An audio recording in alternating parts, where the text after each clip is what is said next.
बिजली सप्लाई करने वाले जो इदारे हैं, इनके एक ज़िम्मेदार से मैंने टेलीफोन पर बातचीत की बिजली की बचत के ताल्लुक से। आपको ये इल्म होना चाहिए कि जो टैरिफ रेट कहलाता है जो हमारे यहाँ, कि किन किन टाइमिंग्स के अंदर यूनिट की चार्जेस ज़्यादा हो जाते हैं। पिक टाइम भी आप इसको कह सकते हैं, ऑफ पिक टाइम भी इसको कह सकते हैं। 6 और 10 के दरमियान, यानी शाम 6 से लेकर रात 10 के दरमियान का जो टाइम है, ये ऐसा पीक टाइम है कि जिसमें आपके हमारे यूनिट के जो रेट है वो बढ़ जाते हैं। इस दौरान अगर ज़्यादा यूनिट गिरेगा तो आपका जो बिजली का बिल है वो ज़्यादा आता है। अब करें क्या? नंबर 1 मेरा मशवरा है कि 6 और 10 के दरमियान एसी का इस्तेमाल बिल्कुल ना करें।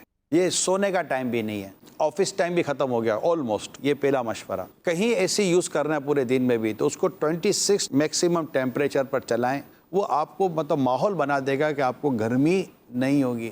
वरना यहाँ तो थोड़ी बहुत ठंडी ले लेंगे, लेकिन जब बिल की गर्मी आएगी ना तो वो पसीने वैसे ही छोड़ा देगी। अच्छा, अब फैमिली को चाहिए कि 6 और 10 के दरमियान मुख्तलिफ कमरों में बैठने के बजाय किसी एक कमरे में बैठ जाएं, किसी एक हॉल में बैठ जाएं। तीसरी एहतियात मैं आपको ये अर्ज़ करूँगा, स्पेशली 6 और 10 के दरमियान आप इस्त्री का इस्तेमाल ना करें। आयरन प्रेस जो कम करते कपड़े इस दौरान ना करें। जब आप इस्त्री का इस्तेमाल करेंगे 6 और 10 के दरमियान, डेफिनेटली ये आपका पावर ज़्यादा लेगा। 6 और 10 के दरमियान माइक्रोवेव का इस्तेमाल ना करें, कोई और ऑल्टरनेट यूज़ कर लें। 6 और 10 के दरमियान माइक्रोवेव का इस्तेमाल ना करें, माइक्रो ओवन का इस्तेमाल ना करें। ये सारी ठीक ठाक ये पावर लेती हैं चीज़ें जब ये चलती हैं। तो एक और मशवरा मैं आपको दूंगा। फॉर एग्जांपल, आपके घर में बिजली चली गई, इस वक्त कोई आपके पास अरेंजमेंट नहीं है, ना आपके पास जनरेटर है और कोई यूपीएस है जिससे आपका फ्रिज और डिफ्रीजर चल सके।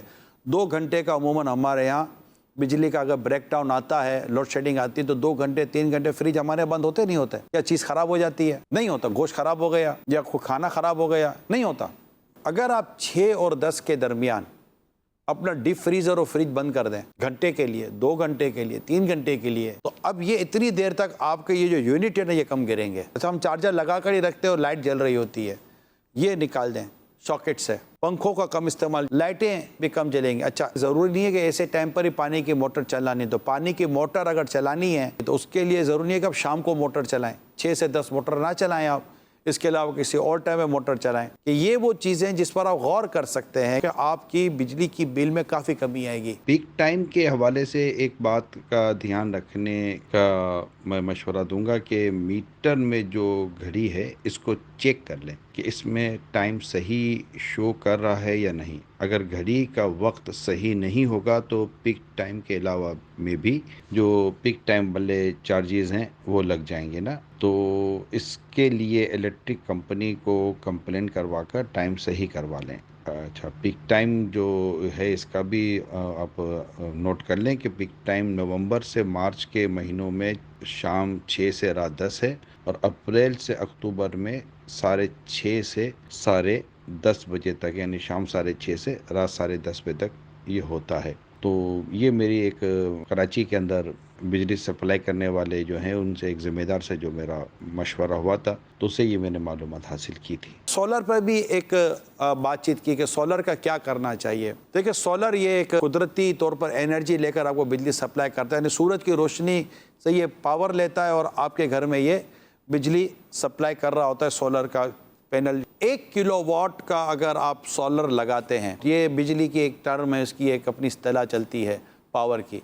तो मैंने जो मालूमात ली थी कि मेरी मालूमात सही या गलत हो सकती है, लिहाजा आप किसी तजर्बाकार आदमी से मेरी दी हुई मालूमात को क्रॉस चेक करके जो दुरुस्त हो उस पर अमल कीजिएगा। मिसाल के तौर पर जिसके घर में एसी नहीं है, अगर वो चाहे तो 1 किलोवाट का, अगर उसके पास छत है, क्योंकि इसके लिए छत ज़रूरी है, तो 1 किलोवाट का सोलर अगर आप लेते हैं तो शायद 1,25,30 हज़ार के दरमियान शायद आपको ये सोलर की कॉस्ट पड़ेगी। तो इससे शायद हो सकता है कि आपकी 3 से 3,500 हज़ार रुपये की माहाना बिजली की बचत एक्सपेक्टेड है। अच्छा, ये जो सोलर आप पैनल जिसको मैं कह रहा हूँ, इसकी जो मैंने मालूमात ली है, ये 3 साल में आपकी जो बिजली की जो बचत होगी तो 3 साल में आपकी सोलर की पेमेंट निकल आती है। अब ये जैसा बिजली का बिल, लेकिन 1 किलोवाट का सोलर पैनल ये अमूमन उस घर को किफ़ायत करेगा जिसमें एसी नहीं है। अगर एक एसी भी अगर आपके घर में लगा हुआ एयर कंडीशन तो शायद आपको 3 से 4 किलोवाट का एक सोलर पैनल लगाना पड़ेगा, जिसकी कॉस्ट शायद 4 से 5 लाख रुपए की पड़ेगी। तो यूँ समझिए कि आप माहाना बिल पेमेंट जो कर रहे हैं, तो आपने एक साथ गोया कि इतने 2-4 सालों का बिल पेमेंट कर दिया, इतना यूनिट बचेगा तो इतनी कीमत बचेगी। मैंने अपने जान पहचान वालों को देखा है कि जिन्होंने सोलर लगाए हुए हैं, और आज की इन्फॉर्मेशन लेने के बाद मैं भी सोलर के मामले में थोड़ा सीरियस हुआ हूँ। ये टू बी फ्रैंक मैं अपनी पर्सनल बात आपसे शेयर कर रहा हूँ। तो ये अच्छी बचत है, और मैंने ये पावर सप्लाई करने वालों से मालूमात थी, तो उन्होंने तो बाकायदा रिकमेंड किया कि हम तो रिकमेंड करते हैं कि आप सोलर लगाएं।